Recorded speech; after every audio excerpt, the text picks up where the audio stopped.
oportebat pati Christus. Dice el Evangelio que era conveniente que Jesús, que el Cristo padeciera. Entonces vamos a hablar ahorita sobre la necesidad de la cruz o por qué Dios tenía que morir. ¿A mí qué? Un espacio abierto para afrontar las dudas más importantes de la vida. ¡Comenzamos! Nuevamente ponemos nuestros 15 minutos para platicar sobre este tema, sobre la cruz, el sufrimiento, por qué Dios tenía que morir. Sí, pues es que nos llegó unas preguntas que nos hizo, dos preguntas básicamente, ¿no? La primera era, ¿por qué el Mesías tenía que padecer para gozar de su gloria? Esto lo dice Jesús, ¿no? En el Evangelio, de él mismo. Hombres de poca fe no sabían que el Mesías tenía que padecer para gozar de su gloria. Y otra pregunta que venía por aquí era el por qué de los sacrificios que hacemos, ¿no? Mucha gente como que tiene duda, ¿por qué tenemos que hacer sacrificios? ¿Acaso le ayuda a Dios que hagamos sacrificios? ¿Nos ayuda a nosotros? No se trata de ser felices en esta tierra, estamos en la Pascua. Sí, quizá el mundo que hoy más bien te dice el hedonismo, ¿no? Dale a todo el placer, pues ¿para qué el sacrificio? Bueno, es buen tema. Pues sí. Pues bueno, entremos en materia. Pues ¿por qué el Mesías tenía que nacer? Yo creo que hay que... No, nacer. Dije, tenía que padecer. Hay que entender un poco quién era el Mesías. A ver, cuando son expulsados del paraíso Adán y Eva, pues se les promete que alguien les va a echar la mano, les va a salvar, les va a ayudar. Pero con el paso del tiempo y la teología y las escrituras de los judíos, está también esta tradición ya de los profetas en los que se empieza a hablar del Hijo de Dios, el Hijo de Dios. Entonces se va poco a poco entendiendo que el Mesías no iba a ser nada más un hombre cualquiera, sino que de algún modo iba a ser Hijo de Dios o Dios mismo.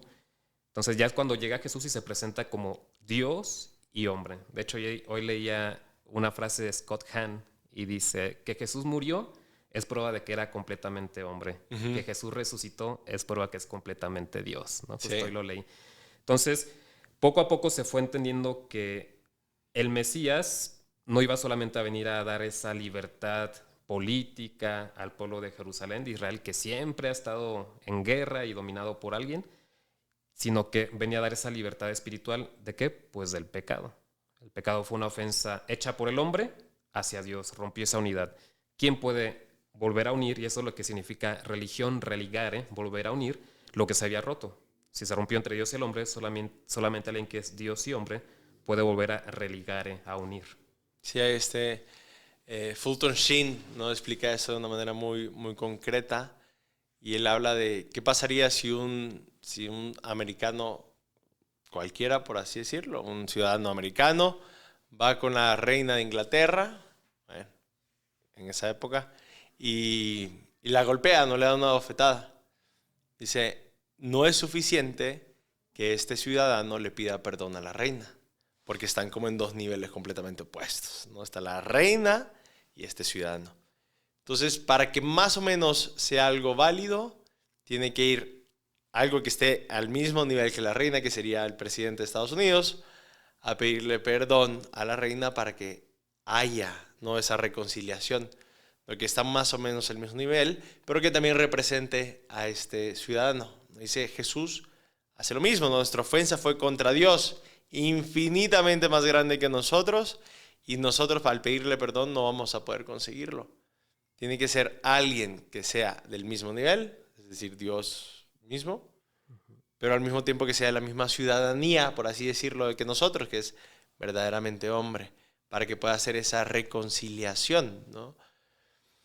Y otra cosa, ¿no?, que vemos que Jesús tiene que padecer, y lo dice, y como que la Sagrada Escritura va construyendo esto hasta llegar al momento de la cruz, es recordarnos de lo feo que es el pecado, ¿no? Porque al fin y al cabo ver a Cristo en la cruz es ver el resultado de un pecado, ¿no? Y las consecuencias del pecado es la muerte. Y yo creo que muchas veces nosotros estamos quizás tan acostumbrados a la misericordia, al perdón, al pecado, a los fallos, que le quitamos esa seriedad o esa Importancia. ¿Qué es lo que decía Juan Pablo II? Uno de los males más graves de nuestro tiempo es haber perdido la conciencia de la gravedad del pecado. Justo. Puedo hacer un pecadito, otro y otro, y luego me confieso, si es que me confieso, ¿no? Y justamente ver a Cristo en la cruz es como dice, eso es un pecado. Por un pecado pasaría eso. Y ahora por todos, pues también, pero es porque es Dios. Entonces, de cierta forma, desde el inicio, el ser humano va intentando restablecer lo de la religión, ¿no? Restablecer esa conexión con Dios. Y desde el inicio, como que lo va haciendo a través de sacrificios. ¿No? Dices, tengo una deuda que pagar. Lo siento en mi corazón. ¿Qué forma lo hago? Pues de manera intuitiva dijeron, pues haciendo sacrificios. Justo, intuitivo. A mí me gusta mucho, ya saben que las películas de las Crónicas de Narnia, escritas por Lewis, C.S. Lewis, tienen el fondo cristiano. Aslan es el león que representa a Jesús, el león de la tribu de Judá, como lo llaman en el Antiguo Testamento. Hay un momento de los libros, un momento en la película, que uno de los niños buenos traiciona a sus hermanos. Entonces la reina mala lo clama para sí. Dice, pues ya los traicionó, es mío. Y Aslan dice, no, dámelo y yo me entrego en su lugar. O sea, Jesús tomando el lugar. Y le empieza a decir la bruja, como que le quiere explicar las reglas a Aslan. Y Aslan le echa un rugido y le dice, y está la frase, dice, me intentas explicar a mí la magia profunda, a mí que estuve ahí, es Jesús, que estuve ahí cuando todo fue creado, cuando se escribió la magia profunda. Es decir, es intuitivo, no sabemos quizá explicarlo completamente, pero el hombre desde el inicio intuyó, se dio cuenta que el pecado está tan dentro de nosotros, en nuestra propia vida, en nuestra propia sangre, que para restaurarlo, para corregir, para pedir perdón es necesario derramar sangre. Es curioso porque tras el pecado original, ¿qué es lo que hacen Adán y Eva? Cortan unas hojitas de higo de la higuera y tapan su vergüenza del pecado. Todo esto es simbólico y a la vez real, histórico. Y Dios dice, no, tus hojitas no bastan. Y Dios mismo les hace una ropa de pieles. ¿Y qué se necesita para usar piel? Pues que alguien mate a ese animal. Dios mismo derrama sangre para cubrir nuestro pecado, para cubrir nuestra vergüenza. Y en el momento de Adán y Eva fue simbólico, pero a través de Jesús derramó la sangre de su propio Hijo, de este que es hombre y que es ciudadano como nosotros, pero que también es Dios, para cubrir ya completamente nuestro pecado y nuestra vergüenza. Es una magia profunda que no sabemos explicar, pero podemos intuir. A mí siempre como que me nace esta pregunta de que si pudo haber sido de otra forma. Yo también pensaba, ¿no? Imagínate que Jesús, habiendo ya nacido y Herodes lo quería matar, hubiera bastado que Jesús hubiera muerto a manos de Herodes. Yo creo que sí. Pero es donde dice Jesús no solamente venía a morir por nosotros, sino venía a enseñarnos a cómo vivir. Por eso quiso pasar 30 años con sus papás, con José y con María, y otros 3 años predicando. O sea, como diciendo la importancia de la familia, de estar ahí, y luego también la importancia de salir y predicar. No sé. Jesús no solo vino a morir, que era lo más importante, el redimirnos, morir y resucitar, pero también quiso darnos ejemplo. Jesús es Salvador, es lo primero, pero también es maestro de vida. Algo para entender el sacrificio, el dolor, el sufrimiento, sobre todo cuando estamos hablando de relaciones con los demás, ¿no? Y con nosotros mismos también. Pero es esa frase de Jesús, ¿no? Nadie tiene amor más grande que el que da la vida por sus amigos. O sea, nadie tiene amor más grande que el que se sacrifica, ¿no? Por alguien más. Y a mí me gusta pensar que incluso si hubiera tenido otras formas, Jesús escoge esta forma de la cruz, del dolor, del sacrificio, como que para dejarnos claro de que Él va en serio, de que no es una broma, de que el amor no es como de sentirse bien, de que el amor exige el sacrificio, de que el amor pide entregar tu vida. ¿No? Qué bonito, ¿no? Qué bonito. Qué bonito habla, Padre. Sí, y Jesús toma pues precisamente nuestro lugar. O sea, quien cometió el pecado fuimos nosotros. Podríamos, y le echamos ganas, pero al final de cuentas Él dice, yo lo hago por ti. Están los videos de la serie de Alpha, que sé que usted ha visto. Sí. Tienen ahí una historia muy bonita. Si no conocen la serie de Alpha, búsquenla, Alpha, A-L-P-H-A. Y ahí ponen el ejemplo de lo que hace Jesús. Dice, hay 2 amigos que estudian desde chicos, primaria, secundaria, prepa, universidad. Uno sale, se convierte en abogado y llega a ser juez, exitoso. Y el otro, pues no le fue bien y se convierte en un delincuente, robos menores, hasta que robos grandes lo atrapa la policía. Llega el momento del juicio Y la sorpresa para los dos es que pues el delincuente está ahí en el banquillo de los acusados y su amigo es el juez.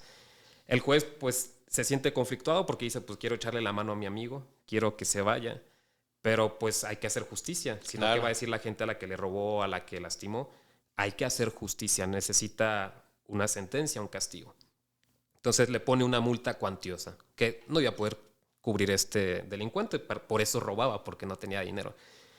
Entonces termina, firma, no dice culpable, pone que tiene que pagar la multa, se baja el juez, se quita la toga, se quita su hábito, podemos decir si es Jesús, se quita su divinidad y baja hacia su amigo y le firma un cheque por esa cantidad. O sea, si es Dios nos quiere, nos aprecia, pero hay que hacer justicia. Pero él mismo paga la multa, él mismo es el que asume ese castigo y es lo que hace Jesús, ¿no? Sí, reconoce que hicimos mal, que hay que restaurar esa unión entre Dios y hombre, y Jesús mismo se sube a la cruz por nosotros. Sí, esa historia me hace también recordar a la película de La Cabaña. No sé si se acuerdan que están hablando justo del problema del mal, del sufrimiento, de por qué existe. Y básicamente lo pone como a escoger, ¿no? Entre sus dos hijos, ¿no? Que los dos los amas infinitamente, los dos se han equivocado, pero tienes que sacrificar a alguien, o sea, alguien tiene que pagar las consecuencias de los actos. Y dice, pues es imposible, ¿no? Mejor me entrego yo por ellos. Pero creo que sí es importante como sociedad, una vez más, como pulir nuestra conciencia, ¿no? De que no todo se vale, ¿no? Y sobre todo de que nuestros actos pues tienen consecuencias, ¿no? Muchos nos intentamos escapar, ¿no? De aquellas cosas malas que hemos hecho. Por eso la mentira es tan fácil, ¿no? Porque es intentar escapar de una consecuencia real que me toque, que está ahí, que está presente, que no voy a poder cambiar, pero me intento escapar, ¿no? Que tenemos que aceptar una vez más las consecuencias de mis acciones, pero sobre todo reconociendo que también está esa misericordia de Dios, ¿no? Que está ese perdón de Dios, que está la justicia, pero también la misericordia. Y hablando de la gravedad del pecado, que muchas veces decimos, no, es que mucha gente piensa, el pecado es romper una norma, es romper, faltar los 10 mandamientos que están descritos en roca. Curioso porque una de las 7 lecturas de la misa de la vigilia pascual, pues es del profeta Ezequiel, y justo está diciendo, les voy a dar un corazón nuevo, un corazón de carne. Sí. Es lo que dice mucho Jeremías y Ezequiel. Dice, ya no va a ser una ley afuera de ti, sino que va a estar dentro de tu corazón. Yo creo que se trata de eso, de entender, el pecado no es romper normas que están escritas en roca y eso no importa, pero más bien un pecado es o lastimo a Dios, o lastimo a mis seres queridos o a la gente, o me estoy lastimando a mí. Entonces de eso sí me arrepiento. Pues ¿quién se va a arrepentir de volarse un rojo? Es una norma, digamos, muy externa a mí. Claro, es una norma de seguridad, ¿verdad? Pero cuando digo, a ver, si me cruzo el rojo y voy con mi familia y pasa un accidente, me duele que haya arriesgado a mi familia, claro, que me haya puesto yo en riesgo. Entonces se trata de que ya no sea una ley escrita en roca allá afuera, sino que sea una ley escrita en mi corazón, ¿no? Una ley basada en el amor. Y entonces ya entiendo la gravedad del pecado. Sí, totalmente. Entonces hemos visto, ¿no? Que Jesús sí tenía que sacrificarse, ¿no? Por nosotros, que lo quería hacer de una manera, pues obviamente pública, que todo el mundo se enterara, de una manera muy concreta, muy real, muy derramando, ¿no? Toda su sangre, ¿no? Sin dejar ni una gota de sangre en su cuerpo, como que esa completa oblación de sí.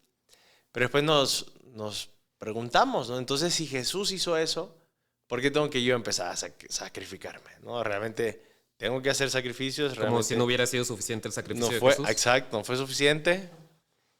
Y es donde dice, luego San Pablo, ya que Jesús murió y resucitó, él dice, yo me alegro de poder completar en mi cuerpo lo que falta a la pasión de Cristo. Hay que entenderlo, no que la pasión de Cristo no haya sido suficiente. Y también dice, ahora entiendo, que antes de que Jesús muriera y a través de su sufrimiento nos redimiera, antes no le veía sentido al sufrimiento. Ahora sé que también a través de los sufrimientos, de mis cruces, yo también puedo ayudar a redimir este mundo.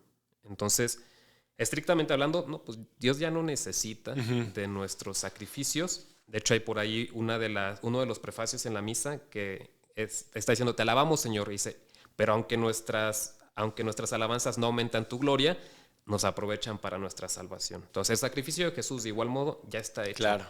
Pero cuando uno hace un sacrificio, yo creo que nos ayuda a nosotros también a poner las cosas en orden, a renunciar a ciertos placeres, para que cuando llegue una tentación, yo ya fui al gym espiritual, yo ya me domino a mí, ya me controlo y puedo detenerme ante una tentación, ¿no? No es que Dios lo necesite, nosotros lo necesitamos. Nosotros necesitamos ese ejercicio a veces de abnegación, de mortificación, es lo que significa mortificación. Mors mortis, facere, ¿no? Hacer un poco de muerte. Yo morir un poquito a mí mismo para ganar la vida del Espíritu, para ganar la vida nueva de Cristo resucitado, mortificación. Pues bueno, espero que estas reflexiones nos hayan ayudado a profundizar un poquito más, ¿no? El por qué Jesús tenía que morir, ¿no? Por nosotros, y por qué ese derramar la sangre y sacrificarse, ¿no? Por nosotros, y cómo puede esto voltearse a ver nuestra vida y decir, ¿y a mí qué me toca? ¿No? Yo viendo el ejemplo de Jesús, viendo que el amor exige sacrificio, ¿qué es lo que me toca a mí? Ya le diste un nuevo significado a Mique, un nuevo significado a Mique. A mí que me toca. A mí que me toca. Qué bonito habla, Padre. Cristo Rey nuestro. Venga a tu reino.